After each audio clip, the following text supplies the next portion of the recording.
সঞ্চালক তথা আমাদের এই নওদা ব্লকের জনতা উন্নয়ন পার্টির সভাপতি সাইফুল ইসলাম ওরফে মদন ভাই,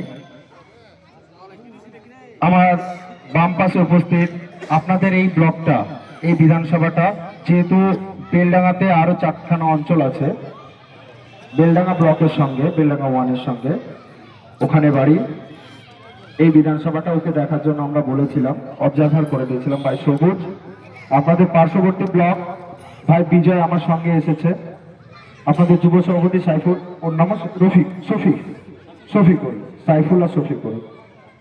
সর্বোপরি আপনারা যারা উপস্থিত আছেন অনেকেই আমার সমবয়সী, আমার বাবার বয়সী, সকলকে আমার অন্তর থেকে আদাব, নমস্কার, সালাম জানাই। দীর্ঘক্ষণ সভা চলছে, আপনারা নামাজ পড়ে এসেছেন, তার জন্য কিছুক্ষণ বিঘ্ন ছিল, ধৈর্য ধরে শুনছেন, তার জন্য সত্যিই আমার ভালো লাগলো।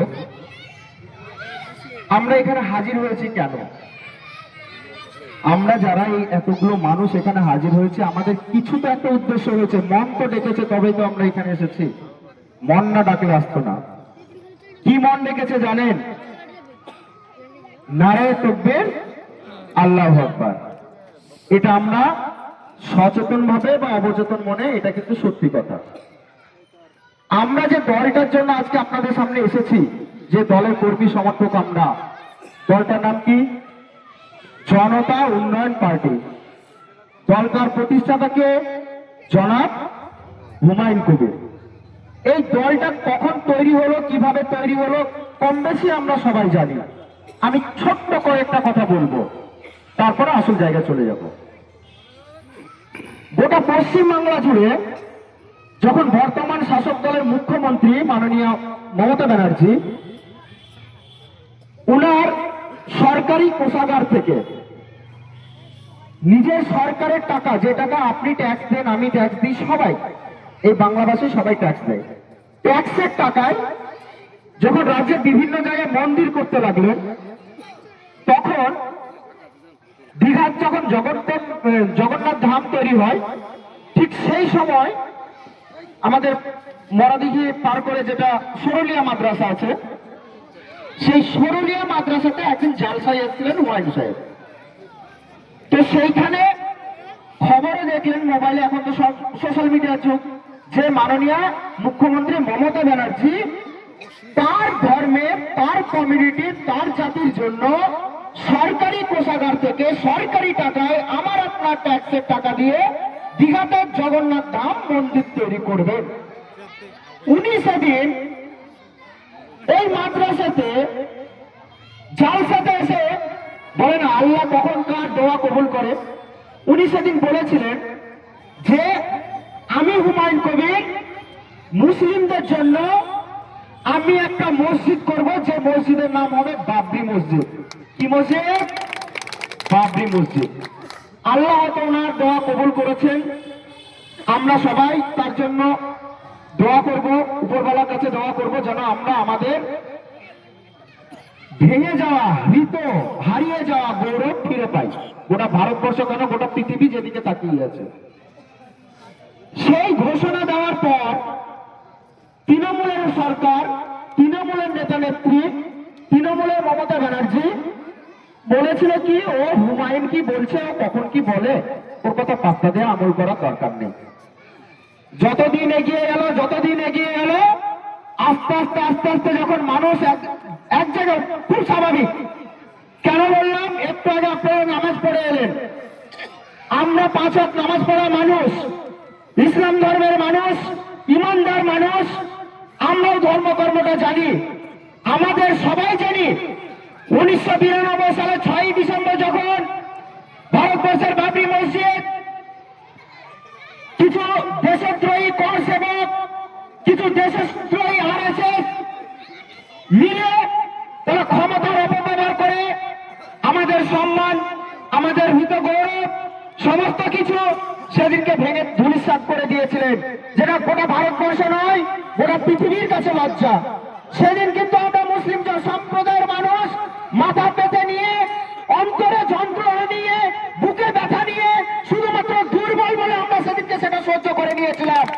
কিছু বলিনি।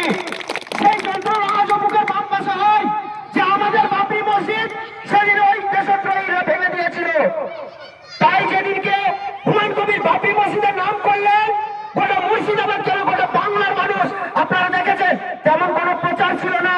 খোদার রসিলাই কোথা থেকে সেদিন লাখো লাখো লোক বেলডাঙায় হাজির হয়েছিল কিনা, যেটা হুমায়ুন কবিরা বলেছিলেন যে এত মানুষ যে আমার ডাকে এক ডাকে চলে আসবে, এত মানুষ যে বাবরি মসজিদকে দেখতে চলে আসবে, ওই দিনকে যে এত মানুষ দান করে যাবে আমরা কল্পনা করতে পারিনি। এখান থেকে কি বোঝা গেল? মানুষের বুকের যন্ত্রণাটা সেদিন আমরা কিন্তু প্রকাশ করেছিলাম। ঠিক সেখান থেকে হুমায়ুন কবির সাহেব একটা সিদ্ধান্ত নিলেন যে এই তৃণমূলের সরকারকে যে মুখোশধারীটা কি? তৃণমূলের যিনি গভর্নমেন্টের প্রধানা মাননীয় মমতা ব্যানার্জি সম্পর্কে আমরা কি জানি? উনি নাকি মুসলিমদের মসিহা, উনি নাকি মুসলিম কমিউনিটিকে রক্ষা করেন। কি তাই তো বলে অনেক, দেখবেন তৃণমূলের যারা মুসলিম এমএলএ আছে পাড়াতে, এই যে বলে গেলাম কালকে আপনাদের পাড়াতে ঠিক দালালগুলো চলে আসবে। কিরকম দালালি করবে? আরে ওদের কথা বাদ দাও, এখনো মমতা ব্যানার্জি আছে বলে তো আমরা শান্তিতে আছি এসব বলবে। আচ্ছা শান্তি কোথায়? আরে শান্তি সংজ্ঞাটা কি? শান্তি, উন্নয়ন, আপনার ছেলে সুন্দরভাবে এই দেশটা আমার, এই নওদা আমার ছেলে, বাবা মা এখানে আমাকে জন্ম দিয়েছেন, আমার দাদু দাদি এই কবর, এই নওদার কবরে স্থিত হয়েছেন, এই দেশটা আমার। এটাই বলা হচ্ছে এক প্রকার দেশবাসী বাংলাবাসীর কাছে সম্মানের। আপনারা বলুন, ভারতবর্ষের বর্তমান সরকার তার নেতা মন্ত্রীরা প্রতিনিয়ত মুসলিমদের প্রতি যেভাবে বঞ্চিত করে, মুসলিমদেরকে যেভাবে অপমান করে, মুসলিমদেরকে যেভাবে অত্যাচার করে, এই বাংলাতে এই কিছুদিন আগে চাঁদটাতে লালগোলার কিছু মুসলিম ছেলেরা কাজ করছিল, তাদেরকে ট্রেন থেকে নামিয়ে জয় শ্রীরাম বলে তাদেরকে অত্যন্ত অপমানজনক কাজ করেছিল। আপনারা নিশ্চয়ই শুনেছেন। বলার অর্থ আমি এখানে সাম্প্রদায়িক উস্কানি দিতে আসিনি ভাই। আমার বলার উদ্দেশ্য হচ্ছে যদি সত্যি এখানকার প্রধানা, এখানকার মাননীয় মুখ্যমন্ত্রী মমতা ব্যানার্জি সত্যি মুসলিম দরদি হতেন, সেই লোকগুলোর শাস্তিও কত হওয়া উচিত ছিল কিনা, যারা এই ধরনের কাজগুলো করেছে তাদের প্রতি ব্যবস্থা নেওয়া উচিত কিনা? নিয়েছেন কি? নেন না। তাহলে মুখে বললে তো হবে না।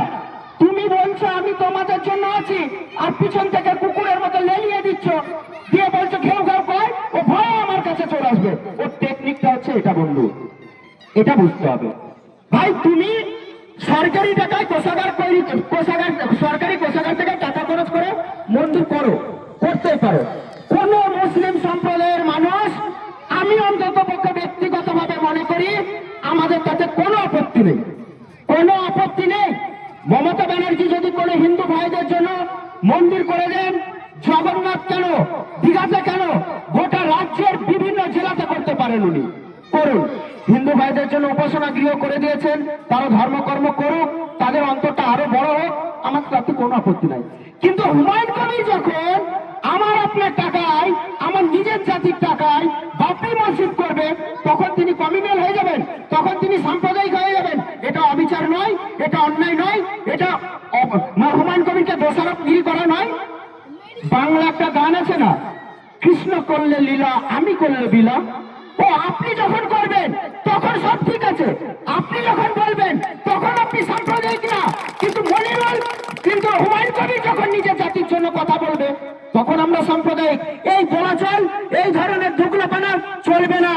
বাংলার মানুষ, বাংলার মুসলিম সম্প্রদায় এখন বুঝতে শিখেছে, নিজের অধিকারটা জানতে শিখেছে, নিজেদেরকে যে বঞ্চনা করা হয়েছে, মসিহা সেজে যেটা নাটক করা হয়েছে, সেটা বাংলার মুসলিম এখন জানতে শিখেছে। তাই দলে দলে জনতা উন্নয়ন পার্টির পিছনে ঝান্ডা ধরছে, জনতা উন্নয়ন পার্টির হাতকে শক্তিশালী করছে বন্ধু। এখানেই সমস্যা মমতা ব্যানার্জি এবং তার দালাল সম্প্রদায়ের। আচ্ছা আপনারা একটু আগে নামাজ পড়ে এলেন, আমরা 5 ওয়াক্ত নামাজ পড়ি, তো 5 ওয়াক্ত নামাজ পড়ি, রোজার সময় রোজা করি, যখন ঈদের দিনে নামাজ পড়ি, তো ঈদের দিনে আমার আপনার মেয়েরা ঈদগাহ তলায় আপনার সঙ্গে একই জামাতে নামাজ পড়ে কি কখনো? পরে এটা আমাদের বৈধ? বৈধ কি? আপনারা যারা বাচ্চাদের মতো বয়সী, আপনারা আলেম ওলামার সঙ্গে কথা বলে নেবেন মসজিদে। কোন জামাতে, ঈদের জামাতে পুরুষ মানুষের সঙ্গে মহিলাদের বৈধ কি নয়। অথচ দেখবেন এই সরকারটা আসার পর মুসলিমদের ঈদের দিনে, পবিত্র ঈদ উল ফিতরের দিনে কলকাতার রেড রোডে এত বড় হিজাব পরে একটা নারী প্রথম সারিতে, জামাতের প্রথম সারিতে বসে নামাজ আদায় করার নোংরা অভিনয় করেন। করেন কি? এটা আমার কথা কি? আমরা সবাই জানি কোন অধিকারে করেন তিনি, কে ডাকে তাকে।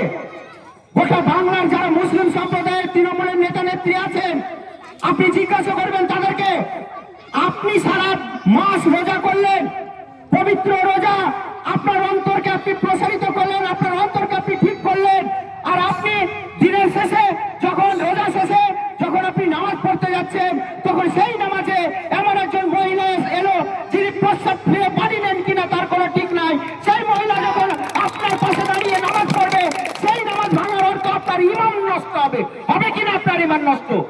আপনার রোজা নষ্ট, আপনার নামাজ নষ্ট। আপনাদেরকে কতভাবে বঞ্চিত করছে, আপনাদেরকে কিভাবে ঠান্ডা। ও এই কথাটা বললে মনিরুল ইসলাম সম্প্রদায়, ভাই তোমার ধর্ম তুমি করো না, তোমার ধর্মতে তো আমরা কোনো টাং আনাইনি, তোমার ধর্ম তোমরা করবা, তোমার ধর্ম তুমি করবা, আমার ধর্ম আমরা করবো। আমি মুসলিম সম্প্রদায়ের ছেলে, আমি গিয়ে যদি বলি তোমার হিন্দু মসজিদের হিন্দুদের এই কালী পুজোটাকে আমি ওপেন করব, আমি উন্মোচন করব, হবে কি? এটা উচিত? নিশ্চয় উচিত নয়। আমি অন্তত মনে করি না, কারণ ওইটা ওদের আবেগের জায়গা, ওদের ধর্ম, ওদের ভগবান, ওদের আবেগ, ওদের বিশ্বাস। এটা আমাদের আবেগ, আমাদের বিশ্বাস, আমাদের ধর্ম। তাহলে এই মিসম্যাচ করার দরকার কি আছে? এটা একটা নাটক। এই ধরনের কিছুদিন আগে জগন্নাথ ধাম যখন হলো, ওই জগন্নাথ ধামের প্রসাদ আপনাদের এখানকার লোকাল এমপি কে জিজ্ঞেস করবেন, প্রত্যেকটা মন্দির মন্দির ভিজিট করতে হলো, সবাইকে সে প্রসাদ খাওয়াতে হলো। কেন বন্ধু? আমার একটা মুসলিম ভাই কেন, যে 5 ওয়াক্ত নামাজ পড়ে, যে রোজা করে, তাকে কেন খেতে হবে? এই দালালগুলো, এই এমএলএ এমপি দালালগুলো, মুসলিমদের দালালগুলো, এটা বলার সাহস নেই পর্যন্ত যে এটা আমরা করতে পারবো না, এটা আমাদের ধর্ম অ্যালাউ করে না, বলার ক্ষমতা নাই। বললে কি করবে জানেন? কি করবে? পরের দিনকে টিকিট দেওয়া যাবে না, এই যে লুটে খাচ্ছে না, ওই জায়গাটা বন্ধ হয়ে যাবে। গোটা বাংলা জুড়ে যে মুসলিমদের যারা নেতা দেখবেন, একটা দাড়ি, সরি ক্ষমা করবেন, দাড়িটা ঠিক নয়, ও রেখেছে, সেটা ওর ব্যাপার, সিদ্দিকুল্লাহ চৌধুরী আর একটা ববি হাকিম। কদিন থেকে দেখছি আমাদের নেতাও বলছে, বাস্তবিকই সত্য, তারা নাকি মুসলিমদের নেতা। তাদের বলা উচিত ছিল না এই ধরনের অন্যায়গুলো?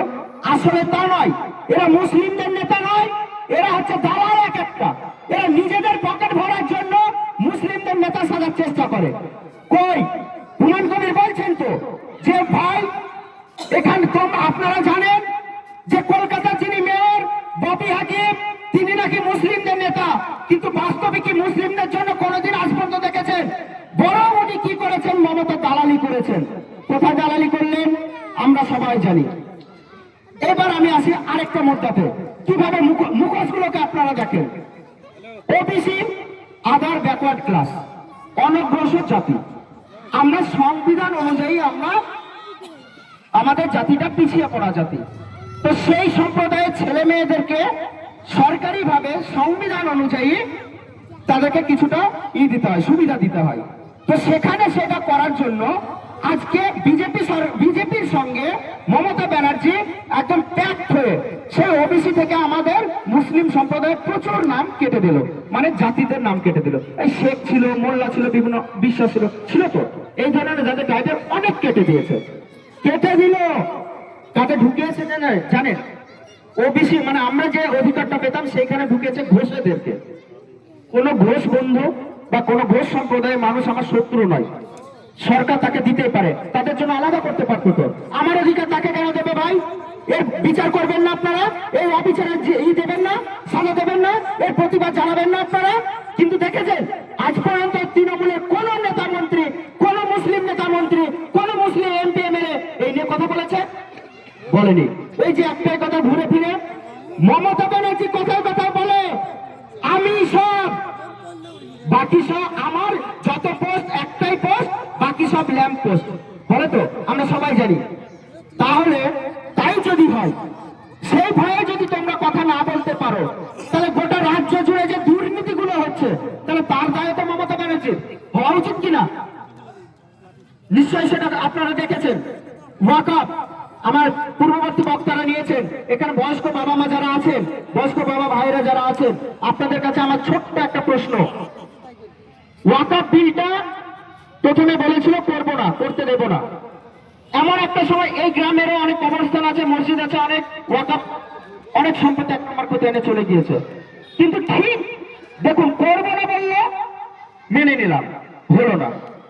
কিন্তু এমন নাটক করলো, করবো না বললে তো জমে শুনবে না, কারণ এইসব মুসলিম বিরোধী বিলগুলো তো আরএসএস এর নাগপুরে ওখান থেকে তোলা হয়। তো সেখানে যদি মমতা ব্যানার্জি বলে করবো না, তো ছাড়বে কি মমতা ব্যানার্জিকে? ছাড়বে না। বাধ্য হয়ে বাই হুক অ্যান্ড ক্রুক অল্প সময়ের মধ্যে তড়িঘড়ি বলতে লাগলো আপনারা আপনাদের জমি জমার কাগজপত্র আপলোড করুন। সে আপলোড হলো না, যতটা হয়েছে হয়েছে। এর একটা বিষয় আপনাদেরকে বলে দিই, এখানে যারা বয়স্ক বাবা মা আছেন, এই ওয়াকফের যে কাগজপত্র আপনারা আপলোড করেছেন বা করেননি, পরবর্তীকালে একটা ট্রাইব্যুনাল গঠন করা হবে। ট্রাইব্যুনাল গঠন করাতে আপনাকে কোর্ট কেস হবে, সেই কোর্টের খরচটা আপনাকে দিতে হবে। কেন ভাই? আপনার মৃত বাবা মা আপনার দাদুর আমল থেকে যে সম্পত্তি দান করেছে, আমাদের কবরস্থানের জন্য, আমার বাপ ভাইকে শোয়ানোর জন্য, আমাদের নিজেদেরকে কবর দেওয়ার জন্য, আমাদের নিজেদের জমি জমা আমরা সম্পত্তি দান করেছি, সেইটা যখন সরকার জোর করে অধিকার করছে, সেখানে যখন আমরা বলতে যাচ্ছি, তারপরে বলছে তুমি যে কোর্টের ঘানি টানো, সেখানে তোমার সম্পত্তি উদ্ধার করার জন্য বলছে এই যে সমস্ত মতোয়ালি যারা আছে, বংশ পরম্পরায় যারা এসেছে, তাদেরকেই পকেট থেকে টাকা খরচ করে ওই ট্রাইব্যুনালে গিয়ে অংশগ্রহণ করতে হবে। কেন সরকার পারত না? ওরা নাকি মুসলিমদের বসিয়া, ওরা নাকি মুসলিমদের ভালো চাই। কেন মমতা ব্যানার্জি বলতো না যে কেন্দ্র সরকার অন্যায়ভাবে ওয়াকফ সম্পত্তি এরকম ভাবে জোর করে দখল করার প্রবণতা করছে, আমরা মুসলিম সম্প্রদায়ের পাশে আছি, যত যা খরচ হবে আমরা করব। বলার ক্ষমতা আছে মমতা ব্যানার্জির? বলুক আজকে যে ওয়াকফ সম্পত্তি যা কিছু এক নম্বর খতিয়ান হয়েছে, আমরা সরকারি টাকা উদ্ধার করে দেবো। বলে দেখুক একবার, বলে দেখুক। মুখে শুধু বললে হবে না যে আমরা মুসলিমদের পাশে আছি, আমরা মুসলিমদের বসিয়ে মুখে বললে হবে না, কাজে করিয়ে দেখাতে হবে। করার ক্ষমতা নাই। এটা করলে কি হবে জানেন? এই যে চুরিদারিতে বিভিন্ন কেসে ভাইপো আছে, ভাইপোকে কালকে টেনে নিয়ে চলে যাবে, কালকে টেনে নিয়ে চলে যাবে। তাই ভাইপোকে বাঁচানোর জন্য মুসলিম জাতিটাকে উনি কাঠগড়ায় দাঁড় করিয়ে দিয়েছেন। এসআইআর নিয়ে আপনারা সবাই জানেন, আমি নতুন করে বলবো না। কিন্তু আমার একটা প্রশ্ন, এসআইআর আমি বহরমপুরে যে জায়গায় বাস করি, শুনে নেন, রোডটার নাম হচ্ছে বিবিগঞ্জ, বিবিগঞ্জ রোড। নামটা শুনে মুসলিম মনে হচ্ছে? বিবিগঞ্জ, বিবিগঞ্জ ইংরেজিতে, হিন্দু কমিউনিটি। কতজনের নোটিশ এসছে জানেন? মাত্র 65। অন রেকর্ড, এখানে যারা ভাইরা আছে রেকর্ড হচ্ছে, জেনে নিন, করতে পারেন, আমার কোনো আপত্তি নাই। ওখানকার যে বিএলও আছে তার রেকর্ড এটা। মাত্র 65 জনের হিয়ারিং এর নোটিশ এসেছে। আর পাশে আছে, আপনারা দেখেছেন তো, ওই নিমতলার পরে একটা বড় মসজিদ আছে, ওই মসজিদের ওই পাড়াটার ওই রাস্তাটার নাম হচ্ছে আব্দুস সামাদ রোড। কি হিন্দু না মুসলিম নামটা? কতজনের নোটিশ এসছে জানেন? 300 জনের, 100 মিটার দূরত্বে। এইবার আমাকে ওই ছেলেটা বলছে, মাস্টার মশাই এরকম ব্যাপার, আমার এই যে এটার নাম হিন্দু নাম, ওটা মুসলিম নাম, তাই এখানে 65, ওখানে 300। এই চিত্রটা গোটা রাজ্যে, গোটা রাজ্যে এটা কেন এসছে? এবার একটা আপনাকে বুঝিয়ে বলি, এটা আপনাকে বুঝিয়ে, আপনারা মানে আসল জায়গাটা ধরতে পারছেন না। দেখুন, হুমায়ুন কবিরের এই ইস্যুতে মুসলিমদেরকে মমতা ব্যানার্জি সরকার দীর্ঘদিন ধরে রাজনৈতিকভাবে, অর্থনৈতিকভাবে, সামাজিকভাবে পিছিয়ে দিয়েছে। দিনের শেষে একজন মুসলিম সম্প্রদায়ের মানুষ দিকে দিকে চলছে। যদি বলেন কি করে, যদি বলেন কি করে, আপনাদেরকে একটা টাটকা উদাহরণ দিই, রাজনৈতিকভাবে কিভাবে পিছিয়ে রেখেছে। এই নওদার মাননীয় এমপি মশাই আছেন, কি নাম? আবু তাই সাহেব। তাই তো? উনি মুর্শিদাবাদ জেলার একবার সভাপতি ছিলেন। মুর্শিদাবাদের সভাপতি হওয়ার পর বিধানসভা ভোট হলো, কতটা আসন পেলাম? 22টার মধ্যে 20টা, পুরো মুসলিম কমিউনিটি এলাকা। ভোটটা কিসের হলো এখানে বলে দিই। আসনটা পেয়েছে আবু তাহের ক্যালিটের, না, আসনটা পেয়েছিল এনআরসির ভয় দেখিয়েছিল, মনে আছে আপনাদেরকে? সব বাংলাদেশে তাড়িয়ে দেবে, ওই হিন্দু পাড়ায় কথা হচ্ছিল, আরে ওদেরকে তাড়িয়ে দিল, ওই বড় বাড়িটা আমি ভাগ নেবো, ও বলছে আমি ভাগ নেবো, এইসবগুলো কিন্তু আমরা দেখেছি। সেই ভয়ে মমতা ব্যানার্জি তখন কি করেছিল? একটার পর একটা রাস্তায় নামলো, বললো আমরা আছি, আমি থাকবো, নাটক হোক যাই হোক তিনি পথে নেমেছিলেন।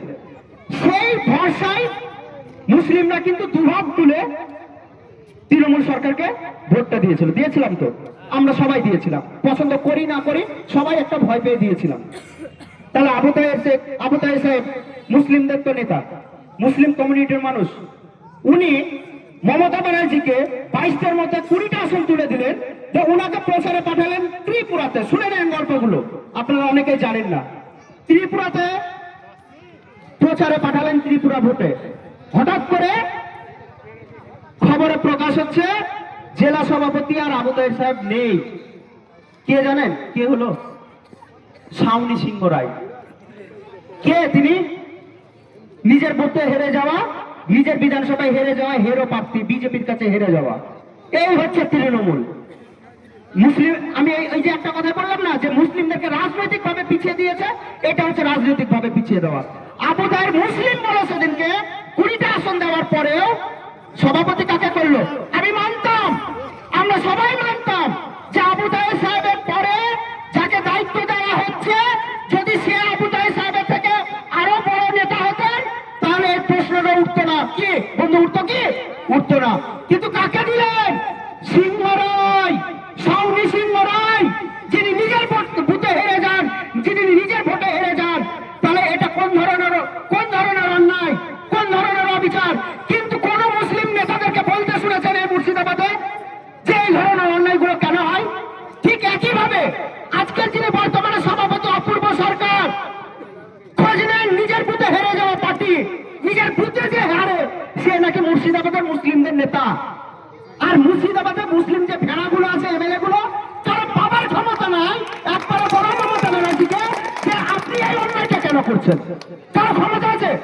একটাই বাপের বেটা, একটাই বিয়ের বেটা হুমায়ুন কবির বুঝিয়ে দিয়েছে যে অত্যাচার আমরা মানবো না, এই অন্যায় আমরা মানবো না। তাই হুমায়ুন কবির সাম্প্রদায়িক, ও তুমি আমাকে গলা টিপে দেওয়ালে ধরে রাখবে, আর আমি যখন হাতটাকে সরিয়ে বাঁচার চেষ্টা করব তখন আমি সাম্প্রদায়িক, তখন আমি দোষী। এটা আমাদেরকে মানতে হবে, এটা মুসলিমরা মানবে। একটা নেতাকে জিজ্ঞাসা করবেন তৃণমূলের যে কারো ক্ষমতা আছে কিনা মমতা ব্যানার্জির বিরুদ্ধে কথা বলা, অন্যায়কে অন্যায় বলা, সত্যিকে সত্যি বলা, কারো ক্ষমতা নেই। তার কারণ হচ্ছে পরবর্তী ইলেকশনের টিকিটটা দেবে না। এবার টিকিটটা যদি না দেয়, লুটে পুটে খাচ্ছে। যে আমার একটা ভাই বলছিল পায়খানাও খায়, পায়খানা থেকে প্রসব সবই খায়, এরা সবই খায়। তাহলে এই হারামের টাকাটা খেতে এরা ইমানই নাই এদের। এ বলছিল না, হুমায়ুন ভাই বলছিল না যে কিছু 20% পাতাকর হিরোইন খোর আছে, বাস্তবিক এরা সেই ক্যাটাগরি। এদের না আছে ইমান, না আছে মেরুদণ্ড, না আছে আল্লাহতে ভয়, না আছে অন্যায় ভয়, না আছে অবিচারে ভয়। সবকিছুতে এরা মাথা মতো করে খেচের মতো থাকবে। লালত হ্যাঁ ইস্তার, যদি সত্যি অন্যায়কে অন্যায় না বলতে পারে আপনি মুসলিমই না।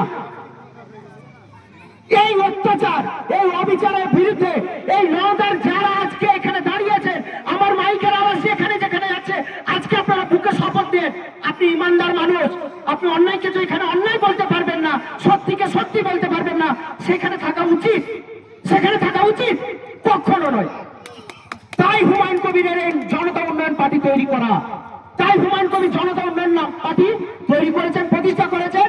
আর গোটা বাংলায় যারা ইমানদার, যারা সত্যি নিজের কমিউনিটিকে ভালোবাসে, নিজের জাতিকে ভালোবাসে, নিজের ধর্মের মানুষকে ভালোবাসে, তারা দলে দলে যোগ দিয়েছে। আপনারা যারা এখানে এসেছেন আপনাদের অসংখ্য ধন্যবাদ। এটা গেল আমাদের জাতির জন্য একদম বাস্তব উদাহরণ দিলাম আপনাকে। এবার সরকার সম্পর্কে কয়েকটা কথা বলি আপনাদেরকে। যারা দীর্ঘদিন ভোট দিয়ে আমরা সরকার গঠন করেছি, পঞ্চায়েত গঠন করেছি, প্রধান গঠন করেছি, এমএলএ গঠন করেছি। আমাদের জেলার নাম কি? জেলার নাম কি? মুর্শিদাবাদ। মুর্শিদাবাদ তো, মুর্শিদাবাদটা হলো এমন একটা জেলা যার এখানে সংখ্যালঘু বলতে আমরা না, হিন্দু কমিউনিটি ভাইরা এখানে সংখ্যালঘু, মানে হিন্দু কমিউনিটি ভাইরা কম বাস করেন এখানে, আর মুসলিম আমরা যারা তারা বেশি বাস করি। এখানে 22টা আসনের মধ্যে 20টা আসন আমাদের সরকারের পক্ষে গিয়েছে, যারা মুসলিমদেরকে ভোট দিয়েছি, তাই তো? আমরা যারা মুসলিম তারা ভোট দিয়ে সরকার পক্ষে গিয়েছে। এই জেলায় যখন মমতা ব্যানার্জি ক্ষমতায় এলেন তখন কি বলেছিলেন জানেন? মানে আমি প্রথমে শুরু করেছিলাম মুখোশধারী মিথ্যাবাদী, একটা করে আপনারা যারা বয়স্ক, আপনারা যারা বয়সে বড়, আপনারা যদি আজকে আমি একটা ভুল বলে থাকি, আমি নেক্সট টাইম আপনার কাছে মানে কান ধরে উৎকোষ করবো। ক্ষমতায় আসার পরে বলেছিলেন আমি 10,000 মাদ্রাসা করব।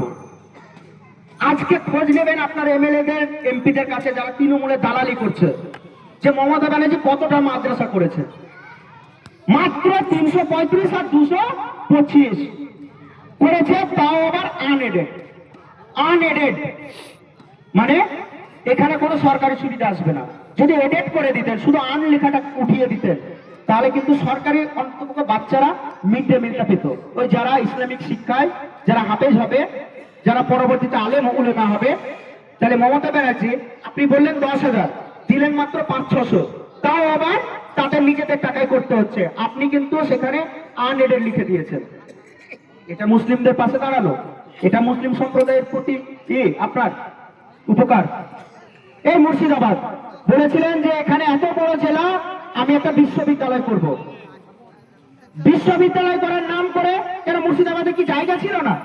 প্রচুর জায়গা ছিল, সরকারি জায়গা, যেখানে করা যেত। আবার 900 বিঘা 1000 বিঘা জায়গা লাগতো, সরকারি অধিগ্রহণ করতো। কিন্তু করলেন কি দেখেন, এই মুর্শিদাবাদের একটা অত্যন্ত সম্মানের জায়গা হচ্ছে কৃষ্ণনাথ কলেজ, যেখানে আমিও পড়াশোনা করেছি। আপনারা নিশ্চয়ই জানেন এই নওদা একটা শিক্ষিত কালচারাল জায়গা।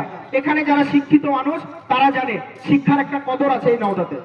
তারা জানেন কৃষ্ণনাথ কলেজটা আমাদের মুর্শিদাবাদের একটা অত্যন্ত সম্মানীয় জায়গা ছিল।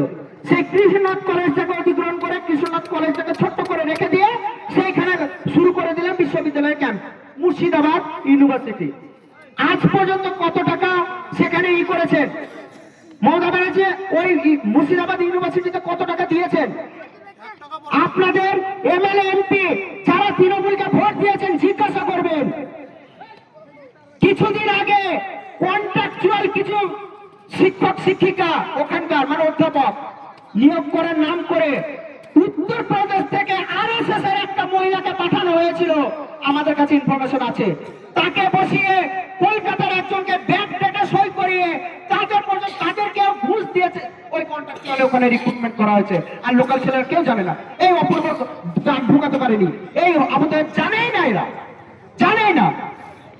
এই হচ্ছে মুর্শিদাবাদ সম্পর্কে বঞ্চিত। একটা হসপিটাল করেছে, হসপিটালে তো একদম প্রান্তিক এলাকা থেকে মানুষ ছুটে যায় সরকারি পরিষেবা নেওয়ার জন্য। সেখানে কুকুর ছাগলের মতো একটা বেডে 3-4টে করে রাখতে হয়। কেন?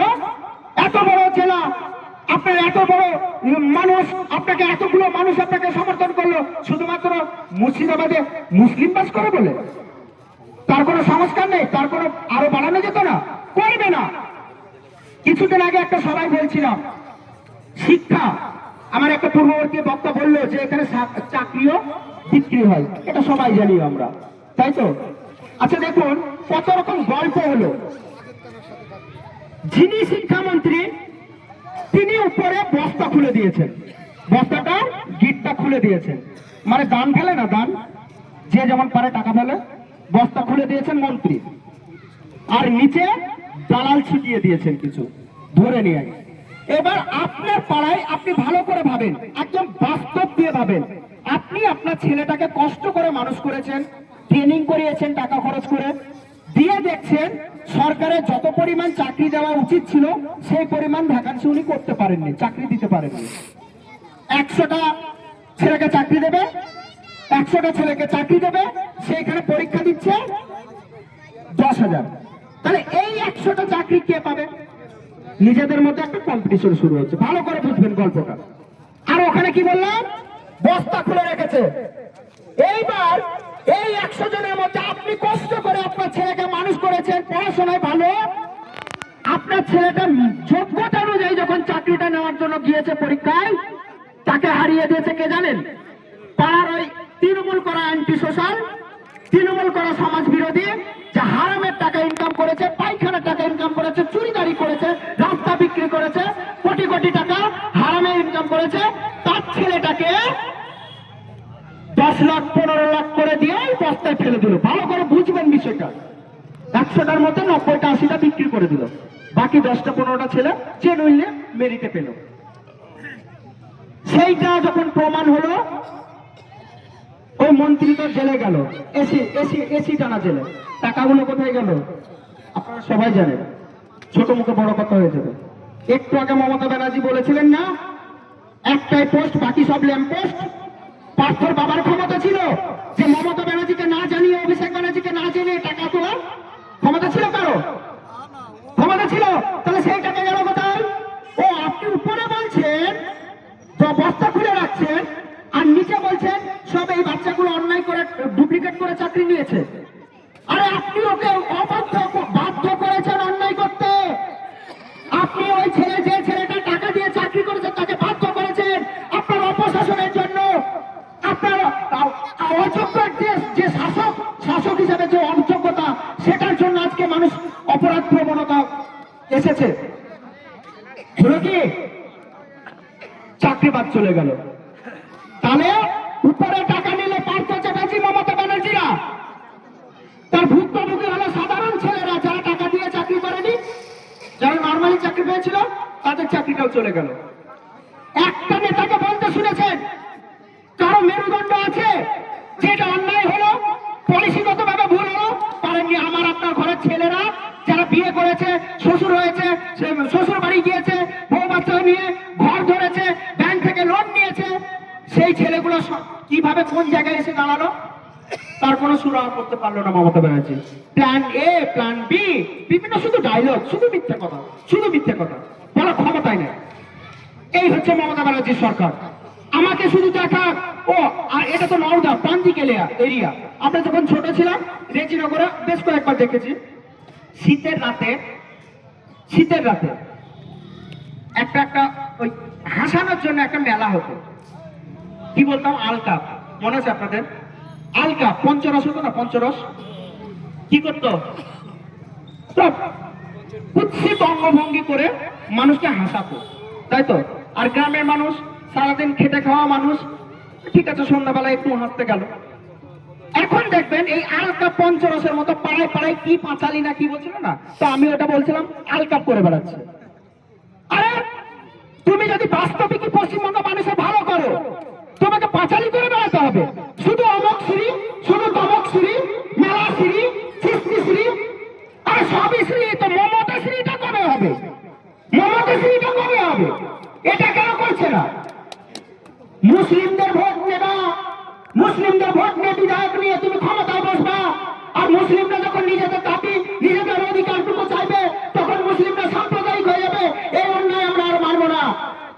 তাই আমরা হুমায়ুন কবিরকে বেছে নিয়েছি। বন্ধু, আপনারা যারা এই নওয়াবাসী, আপনারা যারা সত্যি যারা ইমানদার মানুষ, দেখুন মানুষ চলাচল পথে ভুল হতে পারে।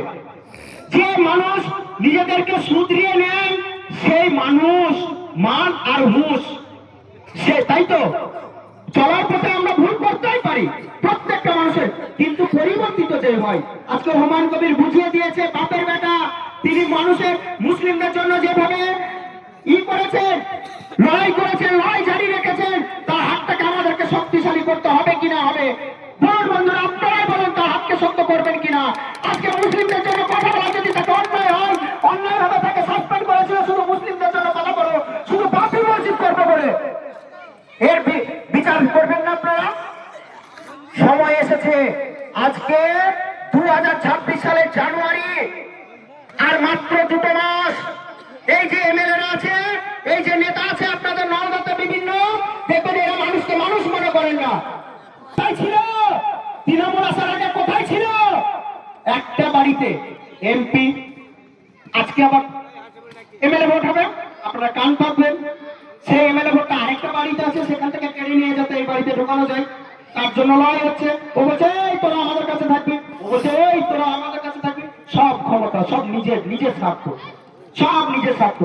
এই প্রলোভনে পা দেবেন না বন্ধুরা। দেখুন, সত্যিকারের নেতা সেই যে আপনার ছেলে যন্ত্রণায় কাঁদবে, আপনার পাশে গিয়ে বাবা বাচ্চা বলে তোমাদের হাত ধরাবে বিপদের দিনে। আপনি খেতে না পেলে দেখবেন আমাদের খলিফাদের বিচার দেখেছেন, একটা বয়স্ক মহিলা, একটা ছোট্ট বাচ্চা দুদিন খেতে পায়নি, পাউরুটি দোকান থেকে এক টুকরো পাউরুটি চুরি করার অপরাধে তখন তাকে যখন বিচারের এতে নিয়ে যাওয়া হয়, তো ঘটনাচক্রে সেদিনকে সে বিচারক ছিলেন না, আমাদের খলিফা সাহেব এলেন। খলিফা এলেন সেদিন বিচার করতে বিচারকের ভূমিকায়। তিনি এসে যখন শুনলেন যে একটা ক্ষুধার্ত শিশু আর 3 দিন 4 দিন খেতে পায়নি, এক টুকরো পাউরুটি চুরির অপরাধে তাকে যখন ধরে নিয়ে আসা হলো, তিনি চোখ দিয়ে জল পড়ছে, কিন্তু বিচারকের ভূমিকায় আছেন। তিনি দিলেন, নির্দেশ দিলেন, শহরের যিনি প্রধান প্রধান নগরপালক, যে শহরের ক্ষমতায় আছে, তাকে শহরের যারা দামি দামি লোক আর দোকানদার সমস্ত লোকজনকে তিনি নিয়ে আসতে বললেন।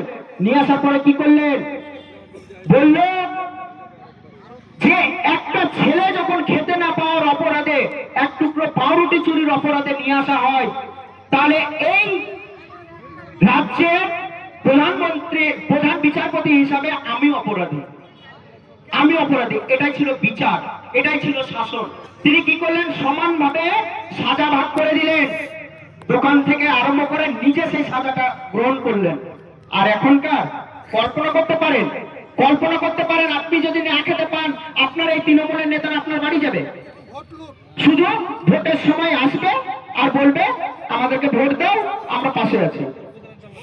আর যত অশান্তি নগদ, আজকে ওখানে ঝামেলা হচ্ছে, দেখবেন ঘরে ঘরে সব নিজেদের মধ্যে, সব নিজেদের মধ্যে আপনাকে আমাকে বোকা বানাচ্ছে। এই প্রলোভনে পা দেবেন না, এই প্রলোভনে পা দেবেন না আপনারা। এসআইআর নিয়ে যে এত কিছু হচ্ছে, এই কথাটা বলতে গিয়ে কেটে গেল সুরটা।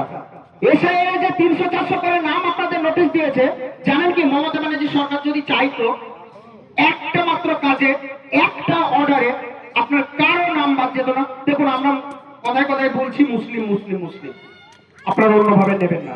আমরা ইসলাম ধর্মের মানুষ, আমরা সবাই জানি যে কি আমরা যে দেশে বাস করি, নবীজি বলে গিয়েছেন সেই দেশের আইন, সেই দেশের শৃঙ্খলা, সেই দেশকে ভালোবাসা আমাদের ইমানের অঙ্গ।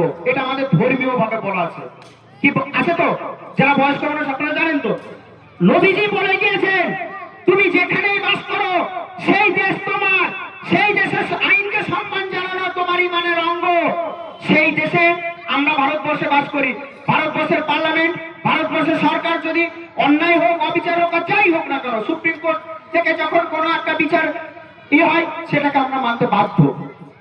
স্বাভাবিকভাবে সরকার ডিসিশন নিয়েছেন যে এসআইআর করা হবে, এসআইআর করে ভুয়ো ভোটারকে বাদ দেওয়া হবে, অতি উত্তম। ভুয়ো ভোটার নাম করা, ভুয়ো ভোটার বাদ দেওয়ার অজুহাতে যখন শুধু মুসলিম ভোটগুলোকে হিয়ারিং করা হচ্ছে, নোটিশ করা হচ্ছে, তাহলে আজকের দিনে এই বাংলার যিনি সরকারে বসে আছেন, তার কি কোনো দায়বদ্ধতা ছিল না আপনাদের উপর? কোনো দায়বদ্ধতা না। এইখানে যারা আছেন, ধরুন কালকে খসড়া তালিকা থেকে যখন পূর্ণাঙ্গ তালিকা বের হলো, শেষ তালিকা বের হলো, আপনাদের মধ্যে হয়তো 10 জনের নাম কেটে গেল, 20 জনের নাম কেটে গেল, কিছু করতে পারবেন? কিছু করার আছে আমাদের? করা যাবে না। এটা মমতা ব্যানার্জি জানে যে নাম কাটবে, মমতা ব্যানার্জি জানে নাম কাটবে, তারপরে মমতা ব্যানার্জি কি কোনো কিছু করেছে? করেনি। অথচ একটা অর্ডারে এটা মানিয়ে নেওয়া যেত। দেখুন, বাংলাদেশ থেকে যদি কেউ এসে থাকে, তার নামটা কেটে তাড়িয়ে দেখ, সরকার তাকে ডিটেনশন ক্যাম্পে নিয়ে যাক, তাতে আমরা বরং সরকারকে সহযোগিতা করব। কিন্তু যে মানুষটা এইখানেই জন্ম, তার বাপ দাদা 14 পুরুষ এই দেশেরই জন্ম, এই দেশেরই নাগরিক, বৈধ ভোটার, তার নামটা যখন কাটবে, আপনি হচ্ছেন হানাই শেখ, আপনার বাপ আপনাকে নাম দিয়েছিল হান্নান শেখ, পাঁচ ছেলে আপনাকে হান্নান থেকে ডাকতে ডাকতে হানাই শেখ, কেউ বলেছে হানাই মরল, কেউ বলেছে হানাই বাবু। হতে পারে মুসলিমদের অনেক সময় শিক্ষার অভাব থাকার কারণে বয়স্ক বাবা মারা তার ছেলে মেয়েদেরকে এইভাবে নাম হয়েছে। তাহলে নামের যখন গন্ডগোলের কারণে আপনার নামে নোটিশ আসছে, আপনি যে ইন্ডিয়ান, আপনার বাসস্থান যে ভারতীয়, এই সার্টিফিকেটটা দেওয়া যেত না? এই সার্টিফিকেটটার নাম হচ্ছে ডোমিসাইল সার্টিফিকেট। শুনে নিন, আপনারা তৃণমূলের যারা নেতা আছে তাদেরকে কালকে প্রশ্নটা করবেন। এই সার্টিফিকেটটা দেওয়া হয় এসডিও স্যারের কাছ থেকে। যিনি এসডিও আছেন, এটা অ্যাপ্লিকেশন করতে হয় বিডিও থ্রু। বিডিওতে অ্যাপ্লিকেশন করা যাচ্ছে, বিডিও অফিসে সাইডে গিয়ে বিডিওকে অ্যাপ্লিকেশন করা যাচ্ছে।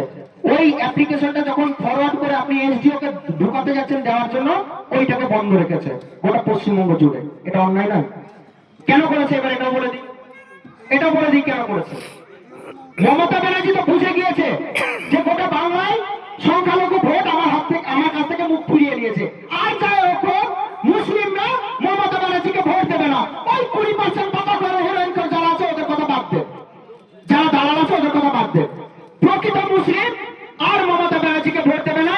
যে আমার ঈমান নষ্ট করে, যে আমার অবৈধভাবে অন্যায়ভাবে আমার ঈদের দিনের নামাজে গিয়ে অংশগ্রহণ করে, তাকে অন্তত মুসলিমরা ভোট দেবে না। তাহলে কি করতে হবে? তাহলে কি করতে হবে? তাহলে ওদেরকে ভোটটা কেটে যায়, কেটে যায়। আজ পর্যন্ত দেখেছেন মমতা ব্যানার্জি কোন স্টেটমেন্ট দেখেছেন? এই এসআর নিয়ে মমতা ব্যানার্জি কোন বক্তব্য দেখেছেন?